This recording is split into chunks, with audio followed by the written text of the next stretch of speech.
ڕۆژ بە ڕۆژ باج و پارەسەندنی حکوومەت لەسەر هاوڵاتیانی هەرێم زیاتر و دۆخی ژیانیش سەختتر دەبێت. بە جۆرێک لە هەر کارەسات و گیر و گرفتێکدا هەموو پلانی حکوومەتی هەرێم سەختکردنی ژیانی خەڵک و دەستبردنە بۆ گیرفانیان. لە سەردەمی پەتای ڤایرۆسی کۆڕۆناشدا حکوومەت لە جیاتی هاوکاری هاوڵاتیان و زیادکردنی پێداویستی پزیشکی و لە بەرچاوگرتنی دۆخی دەرونی و دارایی هاوڵاتیان هەر لە ڕۆژانی کەرەنتینەوە تا ئێستا سندنی باج و غەڕامەیە.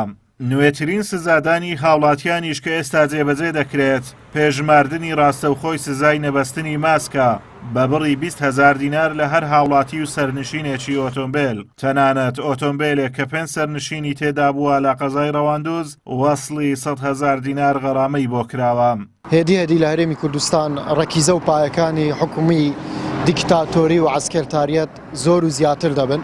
بە چاوی خۆمان هاوڵاتیان دەبینن ڕۆژانە کە چۆن کاتێک حکوومەت بڕیارێک دەدا کە لە بەرژەوەندی خۆیەتی تەنها لە پێناو ئەوەیە کە گیرفانی بەشێک لە بەرپرسان و دوو بنەماڵی پێدەوڵەمەند بکە بڕیار دەردەکا بۆ ئەوەی سزا بەسەر هاوڵاتیان بسەپێنە. زادان لە بەرامبەر نەبەستنی ماسک دەرخەری ئەو ڕاستەیە کە حکوومەت دەیەوێ گیرفانی هاوڵاتیان تەواو خاڵی بکە کە بۆ خۆی خاڵی حکوومەت ناتوانێت موچە بدە لە بەرامبەریشدا و هاوڵاتیانێک کە ماسک نابەستن سزایان بەسەر سەپێنێت.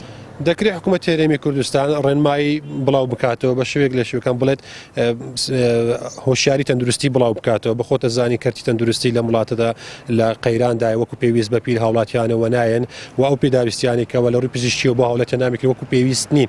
حکوومەت بێت لە ڕووی هۆشیاری و خەڵک هۆشیار بکاتەوە کەوا ماسک بەسێت بەڵام پێویست بەوە ناکات سزایەکی مادی بۆ دابینیکات. تەنیا لە قەزای سۆران لە ماوەی بڕیاری بەستنی ماسکدا 48 هاوڵاتی هەریەکەیان بە بڕی 20,000 دینار سزا دراون و 9 شوێنیش داخراون و 27 هاوڵاتیش بۆ ماوەیەک لەلایەن هێزە ئەمنیەکانەوە ڕاگیراون. قائیمقامی قەزای سۆرانیش داکۆچی لە بڕیارەکە دەکات و دەڵێت ئەو هەنگاوە بۆ پاراستن و سەلامەتی هاوڵاتیانە.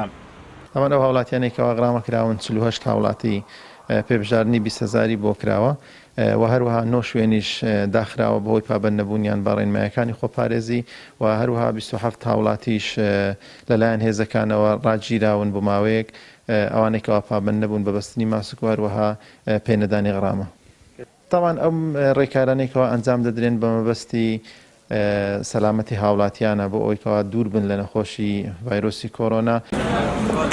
بەپێی بەیانی ژمارە 52 ساڵی 2020 وەزارەتی ناوخۆ خاڵی 16 بڕگەی دووەم ئەو پێبژاردنانەی لەسەر نەبەستنی ماسک لە هاوڵاتیان وەردەگیرێت بۆ کڕینی پێداویستی خۆپارێزی بۆ فەرمانگەکانی حکوومەت و بەشێکیشی بۆ تیمەکانی بەدواداچوون بەکاردەهێنرێتەوە. بەڵام نیگەرانی هاوڵاتیان لەوەدایە حکوومەت دەکرێت بۆ هەر کێشە و پێشهاتێک پلانی هەبێت و ئەو ڕێگە چارانە بگرێتە بەر کە ئەرچی سەرشانی هاوڵاتی سوک بکەن نەک هەموو چارەسەرەکە لە تەنگ پێهەڵسنینی هاوڵاتی و دەستبردن بۆ گیرفانیدا کوور بکرێتەوە.